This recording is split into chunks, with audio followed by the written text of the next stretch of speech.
we'll see. But reason that they've been short is our family has been traveling a lot the last 3 weeks, which has been really, really fun and awesome and all the great things. However, with that being said, I've had to do a little bit shorter podcasts in between the times that we've come home for a couple days and then gone again. And you know why we've been traveling so much? Because we can, because we homeschool. So we can go places when everyone else is back in school, which is awesome. But we'll be slowing down here in about a week or so, and then we won't be traveling as much. Anyway, so that's why they've been a little bit shorter. It's just because my time element has been shorter, trying to get, from one place to the next, from one family reunion to a conference and touring with the kids and all the things, doing some fun things. So anyway, that's why they've been shorter, and so bear with me. Today, what we've got, first of all, we've got I'm super excited about some of our guests that are going to be coming on that we'll be recording within the next few weeks, and then we'll release. But we've got some really cool guests coming. I promise. I keep saying that, like, I will be doing interviews. I really will be. They're scheduled. It's just a matter of like working through schedules with some of our guests that are coming, have very tight schedules. And so we're trying to work with schedules. But today I wanted to talk about, and we've got other really cool podcasts coming up on motivation, learning, autonomy, what that all looks like, to grade or not to grade. I keep saying that I want to be able to give you like really solid research, so this is not just coming from my brain. So there are some great subjects coming up that are very relevant and important and all that good stuff. But let's talk about today. What I want to discuss is how we moved to unschooling. And unschooling, again, is self-directed learning or student-directed learning, self-directed education. And I want to talk with you about this because when I first started homeschooling, I didn't know what that was. And I heard the term and I immediately thought that unschooling was, in my head, I pictured like feral children, kind of like in Lord of the Flies, that had loincloths running around with spears. That's what I imagined unschooling was. And I actually didn't even learn about unschooling and what it was for almost a year into homeschooling, even though we had naturally moved in that direction, me without realizing that's what we were doing. So unschooling looks a lot more like Phineas and Ferb. You know how every day they're like, what are we going to do today? This is what we're going to do. And then they do amazing things. That's really when you do it correctly, not that there's exactly a right way to do it and a wrong way to do it, but when it's done properly, that's what it ends up being like, is it expands and opens the opportunities for children to really grow. So again, unschooling, which I feel like is the worst term because it sounds like not schooling. Unschooling and not schooling are not the same thing. But so let me explain how we move to more of a student-directed learning or unschooling, which is also like the short of it is taking a child and letting their interests inform their educational choices. And it gives children a lot more choice and freedom in what they learn about. But you as a parent, guide them and help them and provide the resources and the means to learn whatever those things look like. One of the arguments I hear from parents all the time, mostly public school families, is I could never unschool my kids because all they'd want to do all day long is play video games. That's all that they want to do. To which I say, then you don't know your children very well. That might be true at the beginning, but ultimately in the long run, it's amazing what happens when you give kids the time and the freedom to start exploring what they really love and want to learn about. Which I have to say also, I've never heard anybody complain about Simone Biles, the gymnast, or any other of the athletes that go to the Olympics that are younger, that are that are teenagers, I never hear criticism about, wow, they spend 12 hours a day working on gymnastics. Well, that's not okay. It's not okay that they only spend 2 hours working on school stuff and 12 or 14 hours on gymnastics or whatever their passion is, or ice skating or whatever. We never hear that, right? We go, wow, this is amazing. It's amazing that Michael Phelps is this a great swimmer, and he spent hours and hours and hours every day working on swimming. But we don't talk about that. But that's essentially, I mean, to some degree, because they spent so much time working on the things that they loved, they became masters at that. And so technically they're unschooling. Okay, so this is what happened with us. When we started homeschooling, we essentially started doing school at home, which is what I thought homeschooling was. I thought, okay, we're going to get a bunch of curriculums, and then I'm going to teach my kids. I'm going to sit down with them. I'm going to, have a curriculum for them, and it's just going to be like school at home, which is how I would say most homeschoolers do homeschooling. The problem with that is that type of contrived way of school isn't effective, and it's not effective. It's not effective for the kids. Some kids like it, but you'll find most tend to they don't love it. I love this. This is by a quote by Joseph Chilton Pierce, who's an author. He said, "A school-at-home approach to homeschooling is just decorating the electric chair in different colors." Alfie Kohn, and I'll be referring to him, or Alfie Kohn, I'll be referring to him in some upcoming episodes, who is an author. He does a lot on motivation, rewards versus punishments, and how that diminishes motivation in the workplace as well as in the educational system. He says school at home homeschooling is taking the worst of school and bringing it home. Okay, so again, if you're doing school at home and it's working for you, awesome. But this is what happened with us. So as I've mentioned before, the beginning of our homeschooling journey was terrible. And there was a mutiny. Someone was going to be voted off the island, and it looked like it was going to be me. And so we started with a lot of curriculums, as I've mentioned before, and I realized we had to deschool the kids. So we went about deschooling the kids. And again, for those this is your first time listening, deschooling is the process, and you do need to go through it. Don't ignore it and don't skip over it. But it's the process of taking time to really get to know what your kids love, who they are, what they're interested in, and getting that system, that school system out of their system.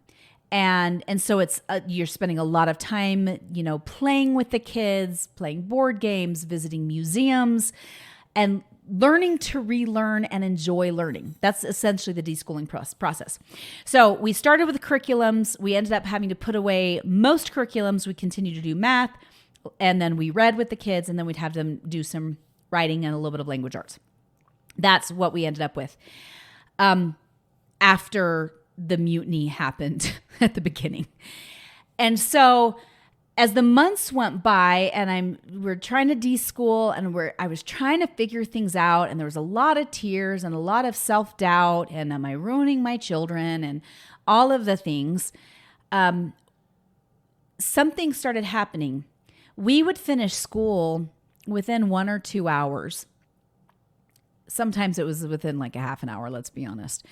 And then the rest of the time, my littles would play, which is so great for when they're young, under the age of 10, and they play a lot, especially like below the age of 8, especially. Like I let them play.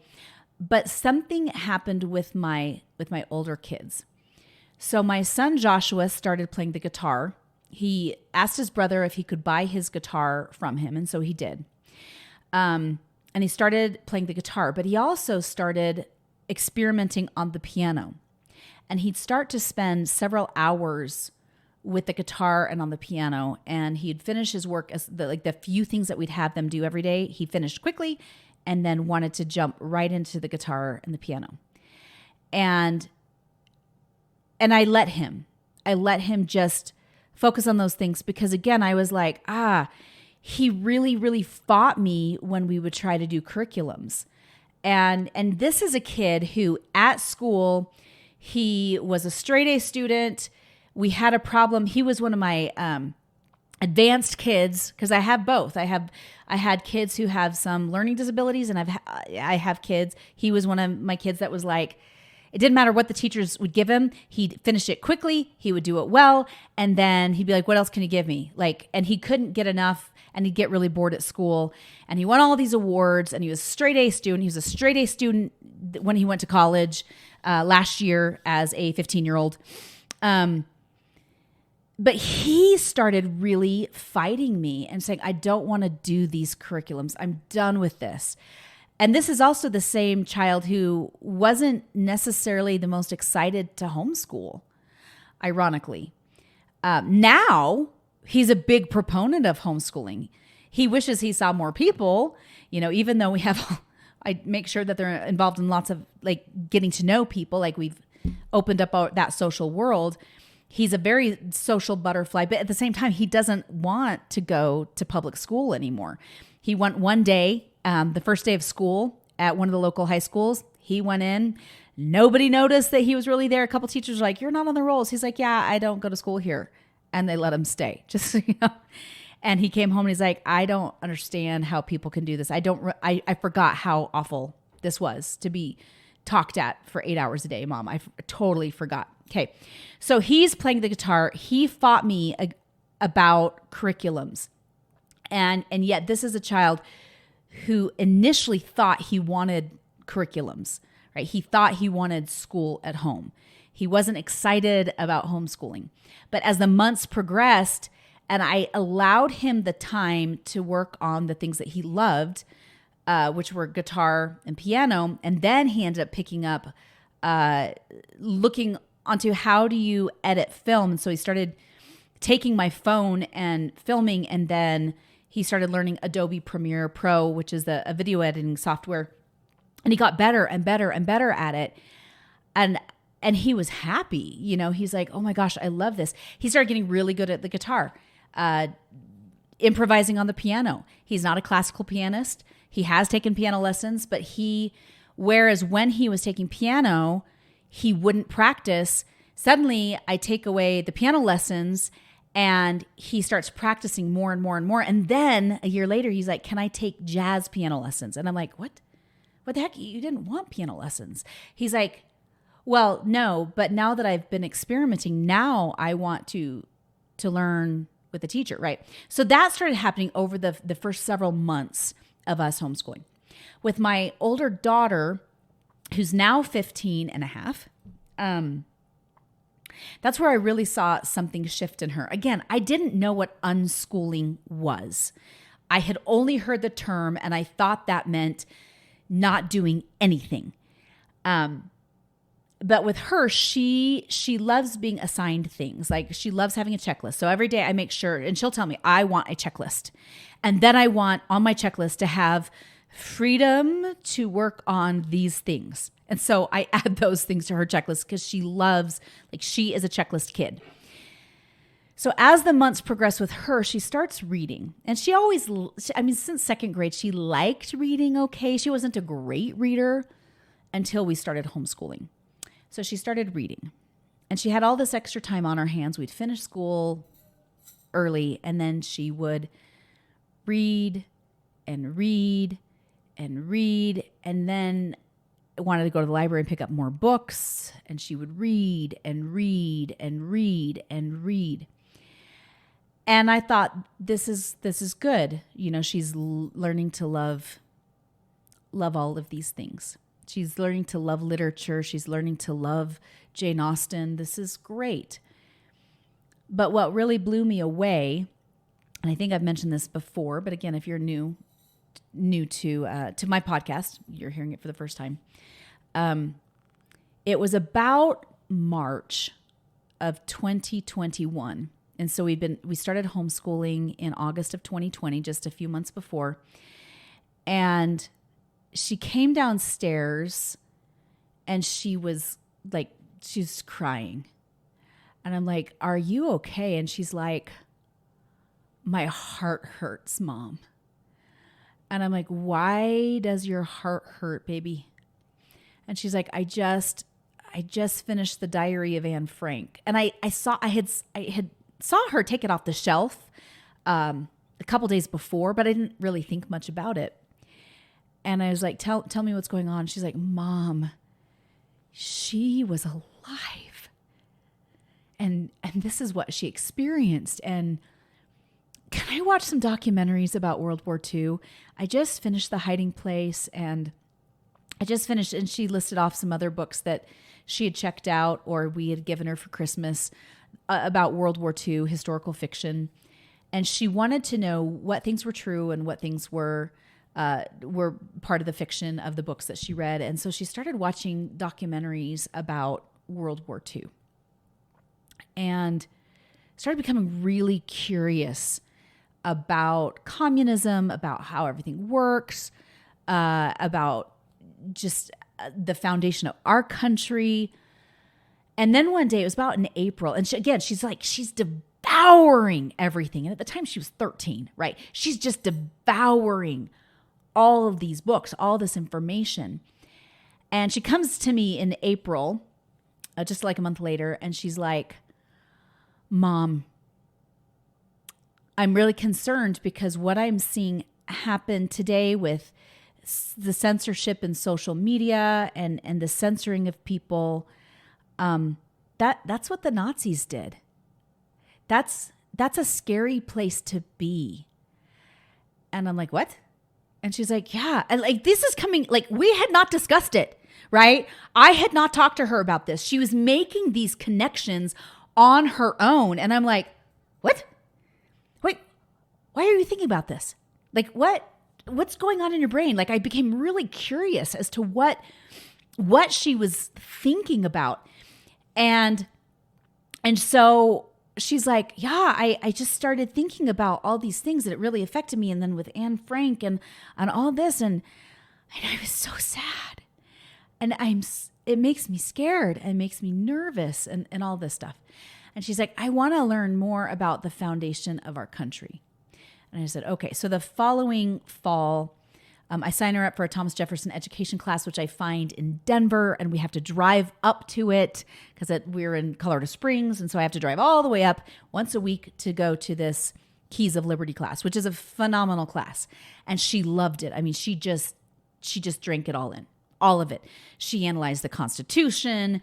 She memorized the Declaration of Independence. She read book after book after book. She read Scarf Girl and just all of these books. Right. And it blew my mind because she asked for these things after I gave her time to explore all, this subject that she wanted to learn more about. And another fascinating thing happened is after she read the Diary of Anne Frank, it just so happened that kids at school were reading it as well. And some kids at church who are public schooled, one girl mentioned, she's like, oh my gosh, Katie was like, oh, you guys are reading the Diary of Anne Frank? And the girl goes, yeah, it's kind of boring. And Katie's like, what? It's beautiful. And she's like, no, I mean, I found it kind of boring.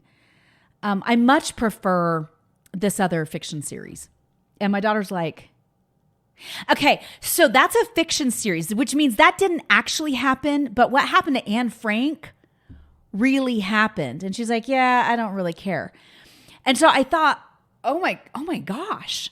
Like, here we have these two kids reading the same book, and yet one is totally moved by it. The other one doesn't even care. Like, there was no change that happened within her as a result of it, because for her, it was just part of the assignment, right? Just check that box, part of the assignment. For my daughter, she chose to read it of her own free will and choice, of her own accord. And because of that choice, that autonomy, it affected her. Okay. So that's kind of how we started to move towards unschooling. So May of 2021, I'm introduced to a book, which has become one of my favorite homeschooling books. It's called Unschooled. It's by Carrie McDonald, if you can see here. And it's called Unschooled: Raising Curious, Well-Educated Children Outside the Conventional Classroom. And just phenomenal book. While she's doing I can't remember if it was her master's degree in education, she happened upon some unschoolers, and it kind of blew her away how these kids excelled in the areas that they loved and were just phenomenal. So that was the first, somebody had mentioned it to me in May of 2021. I read it and went, oh my gosh, that's what we were doing. I didn't know there was a name for it. Again, we're technically eclectic unschoolers because I still have my kids write the Charlotte Mason method in the mornings, and I still have them do math mostly. Like as I've mentioned before, I don't necessarily make them do upper level math or even algebra 2. Like it's not necessary. I do have a child who really loves math, so he wants it. So we naturally move towards an unschooling. Again, what is unschooling? Unschooling is child-led learning, meaning that you allow your children to choose the things that they want to learn about, and then you provide the resources for them. When they're little, you expose them to all sorts of interesting subjects and things, all sorts of interesting things. And then as you watch them blossom and discover the things that they love and are really interested in, then you provide them more and more opportunities to learn those, whatever that thing is. So whether it's, I was really concerned because my 11-year-old, like most 11-year-olds, likes video games. And so I was like, oh dear. And again, you think, if we let them play video games all day, every day, they will. But if you go, okay, so what is it that you really like about the video games? Granted, video games are designed to keep kids playing them, right? So with my 11-year-old, at the time he was 10, I said, would you like to learn how to make video games? And he's like, yes. So I got him tinker.com, and he started learning how to code himself. And he would spend hours coding over playing hours of video games. Now, as a parent, I believe in setting boundaries. Pure unschooling purists are like, you let your kids go to bed whenever you want. I'm not an unschooling purist. I'm more of an eclectic unschooler, meaning I pull from several different philosophies, but we predominantly unschool. And so I do set boundaries for my kids. And so for my son Jacob, who's 11, I said, okay, here's the deal. You can play video games at this time, from this time to this time, but you need to be learning about some other things. So he will spend hours animating. He's learned Adobe Animate on his own. I did get Skillshare.com, which is like $150, I think, a year. I can't remember the exact price, but and so he learned classes. He goes to YouTube to learn different things, but he's learned to use Adobe Animate. He's learned to code with tinker.com. He's been learning different coding languages, and I allow him the time to focus on those things that he loves. Again, we do the spiral method as far as like every morning I get up or the night before, I'll write the list of the things that they need to get done. And then they can have the afternoon, the morning and the afternoon to do what they love. And then they're allowed screen time after that. Again, as a parent, I set the boundaries for my kids. And so I'm like, 2:30 comes. If your stuff is the things that I expect you to do are done, which really only takes about an hour, then at 2:30 you can have free screen time to be a consumer and not a creator. And so even Jacob will say, okay, Mom, he'll spend hours working on animation, or he'll spend hours working on coding, or he'll spend hours working on the piano, because he also loves the piano, and he'll watch YouTube videos on how to play certain songs that he really wants to learn. And I don't have to force him. I don't have to force my kids to try to learn something, because they're being driven by their own passions and by the things that they love. Okay. So when I'm in several Facebook groups, and one of the common things that I hear parents say is, I'm really frustrated with homeschooling because my kids don't want to do anything. they refuse to do anything. They refuse to do their writing, or they refuse to do their lessons, or they refuse to do this. And my observation is those kids are rebelling because their souls are not meant to be confined so much. They want autonomy, just like adults in the workplace want autonomy. Children also want autonomy. And one of the remedies for that is, okay, well then allow them more time to explore what they love. Now, we just came back from a trip and we had to get an Uber home because our car broke down. And so we ended up taking a rental car to the airport and then had to drop it off at the airport. And then when we flew home, we no longer had the rental car. So we went ahead and took an Uber home, which was kind of expensive for 7 of us. But anyway, so we took an Uber from the airport home, and I started talking to the Uber driver, and he said, and this is just a couple days ago, he said, I can't get my son to do anything. I said, how old's your son? He said, he's 17. And he's like, and he's not interested in anything. And I said, he's not interested in anything, like anything? And he's like, no. And he's failed out of school. He's been at 3 different schools, and now he's in a credit recovery program, and he refuses to do any work with that. And he doesn't do anything. I said, well, what does he want to do? And he's like, he doesn't want to do anything. I said, nothing. He's not interested in anything. He just sits in his room when he's home and just stares at the wall. And he goes, well, no, I mean, he does love 3D printing. And I'm like, oh, okay, now we're getting somewhere. Tell me about that. And he's like, okay, if he had all the time in the world, that's what he would do with his time, is he'd want to do 3D printing. I'm like, do you know how many jobs you can get with 3D printing? Do you know orthodontists need 3D printers, like people who know how to 3D print? Have you ever thought that maybe like, what if you gave him time to really focus on what he loves? And he's like, oh, I couldn't do that. And I think that keeps a lot of parents. Now, he doesn't homeschool, and that's fine. And the conversation went on, and I tried not to be didactic or preachy towards him. But he's like, and we started talking. I said, we do this thing called predominantly unschooling. And he's like, well, what's that? And we had a lovely conversation. He had never even heard of it. But the interesting thing is, when you allow kids the freedom and the time to really focus on the things that they love, magic happens. I have a friend who I'm hoping will come on the podcast, who is kind of an unschooling guru. And her daughters will spend hours weaving, and they'll spend hours. She has a set of twin daughters that are 13, 14. And they'll spend hours doing art. They've actually never taken an art class, but their art is incredible. We're talking incredible enough that they've been commissioned to do art for other people.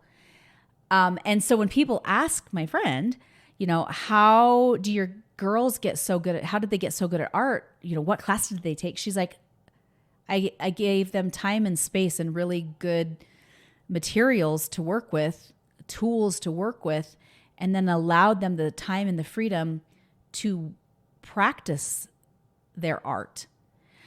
My sister-in-law is a professional artist, and though we have differing opinions on education, one of the things that we were talking about is, I said to her, if you gave a child who had a natural inclination towards art 6 hours a day to work on their art, what would happen? And she's like, oh, they'd get really, really good, and probably pretty fast. And I said, right, they would. If that was their natural inclination, right, they would get really good at it. But we don't do that to most kids.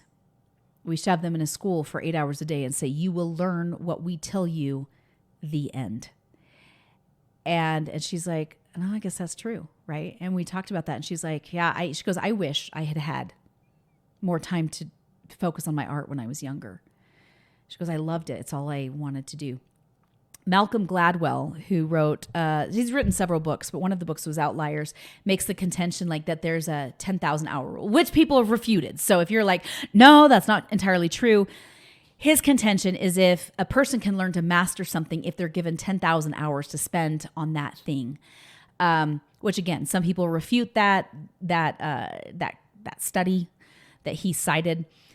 But imagine if we gave our kids are roughly in school, 16,000 hours during their K through 12 years. Imagine what would happen if we allowed our children the time and the space to focus on the things that they are good at and the things that they love. This is one of the things that Carrie McDonald says. She says, when children go to school, their natural learning stops. They become conditioned to learn in a top-down, static, conforming style that crushes their natural creativity. In the book, I love this book here, Punished by Rewards. This is a great business book as well as educational book. Alfie Kohn says, a top corporate executive accustomed to the exercise of power lamented not too long ago about the decline of education in this country. Children, he declared, must be made to understand the importance of learning. The approach captured in this short phrase is emblematic of what is wrong with American schooling. The aggressive attempt to make children do things, and even more absurd, to make them understand why they should care about what they have been made to do, is a recipe for failure. If, to paraphrase a famous critical report, an unfriendly foreign power had attempted to impose on America a mediocre educational system, it could have devised no better plan than to establish mechanisms for tightly controlling what students do in school. He goes on to say, at present, says William Glasser, coercive teachers are the rule, not the exception in our schools. We pressure students to learn what they do not want to learn and then punish them with low grades when they do not want to learn it. The result, he adds, is that we lose them as learners. Okay, I want you to think about this as an adult. Yes, there's times that we have to learn things that we don't want to learn. I had to go through a training as an adult it was a workplace training once upon a time. And I hated it. And I learned what I needed to learn to check the box and get over it. But it was painful for me as an adult to sit through all those classes versus I really, really, really wanted to learn how to watercolor paint. And so one day I looked it up on YouTube. I bought some watercolors and I looked it up. And guess what? I learned the basics of watercolor painting and nobody forced me to do it. So I want you to think about this, parents. As an adult, if you want to learn something, will you learn it? Yes. Heaven and earth will not stop you. Maybe your own self and excuses might stop you, but if you really want to learn something, you're going to learn it. Why? Because learning happens when we're interested in something, right? Think about all of the things that you went to school, like as you were at school, all the things that you quote had to learn about. How much do you actually remember? Probably very little, but you remember the things that you were interested in. You remember the things that you were interested in. Power comes when we learn things on our own with our own autonomy. Now, that doesn't mean that you don't ever take classes. So unschooling kids can take classes. For example, if a child wants to learn to be a great dancer and they're like, Mama, I want to learn to dance, right? I really want to learn to dance. In unschooling, you can take and say, yes, let's sign you up for some dance classes so you can learn how to tap, so you can learn how to do jazz or clogging or whatever the type of Irish folk dance or whatever the kind of dancing is, right? It doesn't mean that you don't give them classes. There's absolutely a place for classes. But again, it's the classes are based on are informed by what the child is interested in. Now, I know I still get pushback on that because people are like, no, they need to learn about science, right? I do, like my kids, my son is like, well, I technically want to graduate and I know I have to have a science classes. So I'm like, awesome. He's like, let's just watch YouTube, some science videos. And so there's a specific, we go to Professor Dave Explains, and every day we watch a 5-minute video on science, which is funny because some of the comments are like, I learned more in 5 minutes than I learned from my entire college class, which was on this thing. Right. And my kids like it short, sweet, quick, and my son's like, great. Now I can check that box so I can graduate. But the thing is, like, kids, if they want to learn something, they're going to find a way to learn it. They will. Notice how kids, like, if they want to learn how to beat a level in a video game, they will find a way to learn it. So as a parent, rather than forcing them and kicking them against the pricks, why don't you lean into the things that they love? And by the way, if they change their mind after a couple months, then great. They realized, okay, I like this, but I don't like it that much. So let's change subjects. I love this quote by Linda Dobson, who's an author. Birds don't go to flight school. Okay, think about that. Yet all birds fly. Okay, maybe not chickens. But birds of flight, right? They never go to flight school, yet they learn to fly. What the heck? Have you ever thought about that? But with our kids, do you notice how our children naturally learn to walk and they learn to talk? I believe that we, and I didn't at the beginning, but this is where I've landed. I believe that we limit our children when we force them to learn things that they do not want to learn about. That's where we get that desire, that innate desire for autonomy that is within us from the time that we are little, from the time that we are infants, and we have this desire. You see 2-year-olds, no, I can do it myself. That desire for autonomy doesn't go away. And that's why we get high school students that go into college going, I don't even know what I want to learn about anymore. I don't know what I want to get my degree in, because that has been squelched in them. The desire, that's been squelched in so many of these young adults and these kids, because they're so used to being told, you have to do this when I tell you, how I tell you, this is how you're going to think, this is what you're going to think. Critical thinking is dead in schools, by the way. It doesn't exist. You will do what the teacher says or else, right? But when you give children the freedom to go, oh, you're interested in that? Awesome. So my 15-year-old read a fiction book it's called Hearts, about how the Queen of Hearts in Alice in Wonderland became the evil queen, right? That led her into reading Alice in Wonderland, which led her into reading Through the Looking Glass. And this is like in the last few weeks, which led her into saying, Mom, I want to learn how to play chess, right? Which is incredible for critical thinking. It's incredible for deductive and inductive reasoning.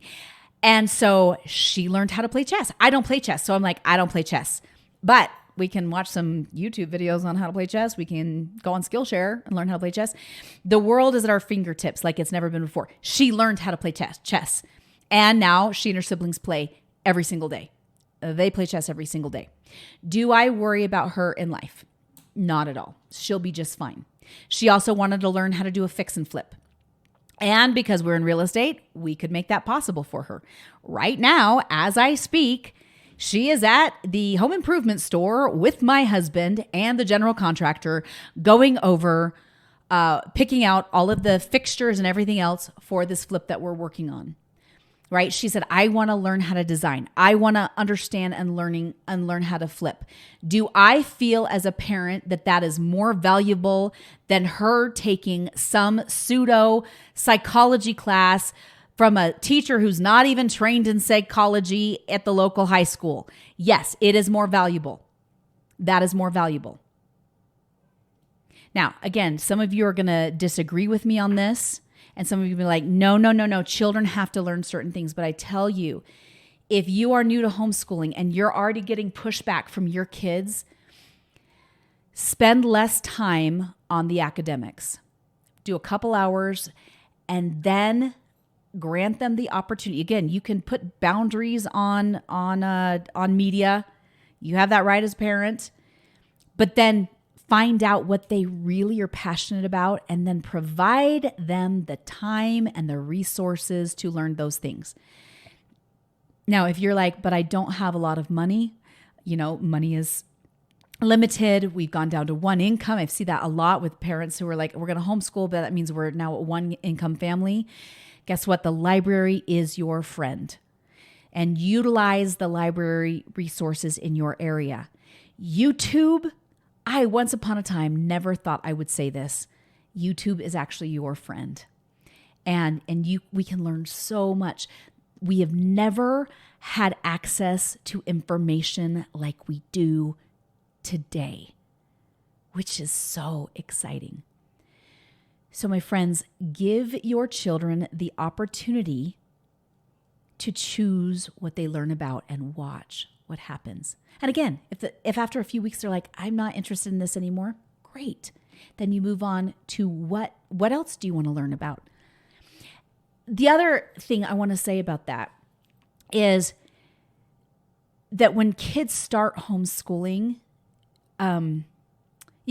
you don't necessarily start unschooling right away. Unschooling and deschooling, by the way, are not the same thing.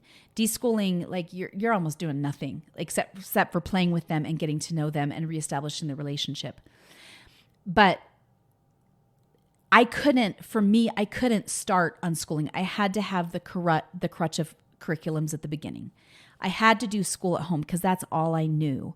I was a teacher, and that's all I knew. I mean, and it was so ingrained in me that I think had I tried starting unschooling at the beginning, it would have been really, really, really hard.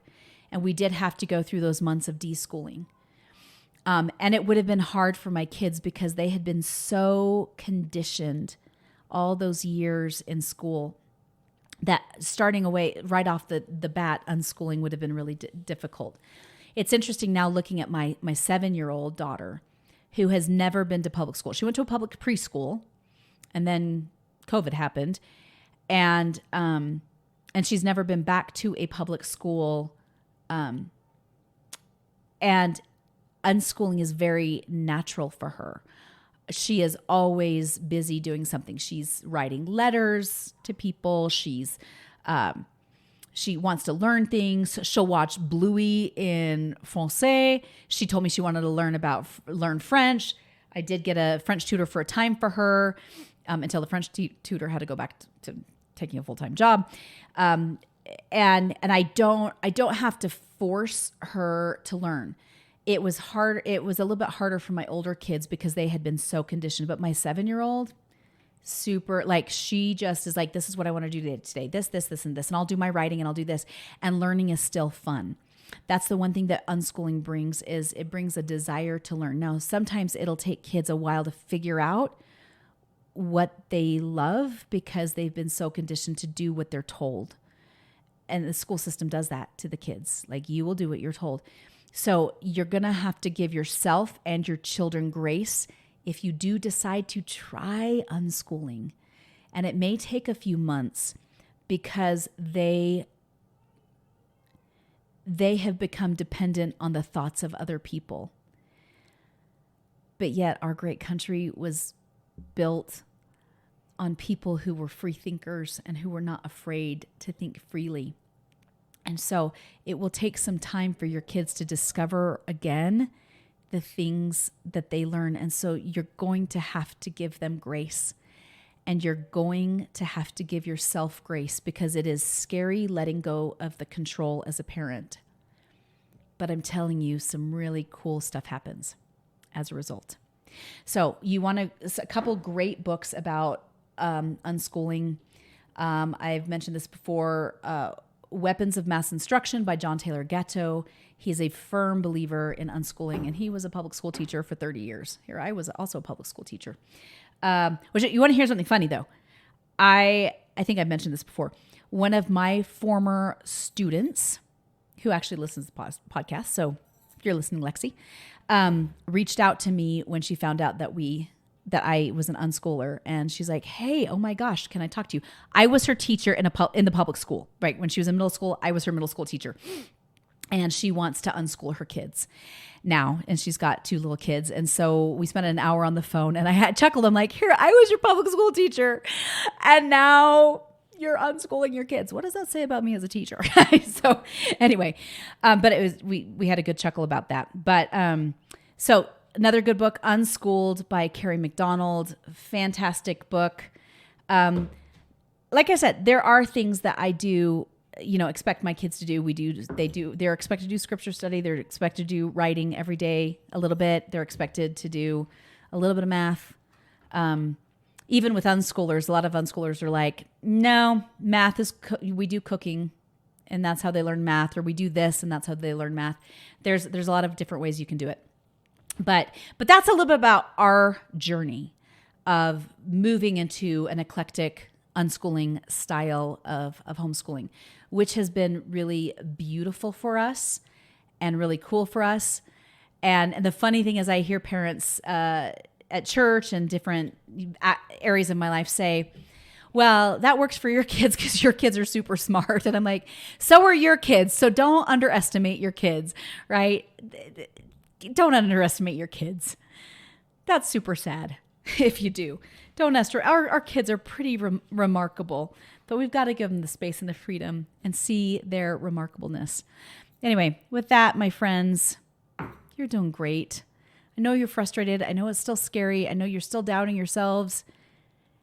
And don't anymore. You got this, mamas.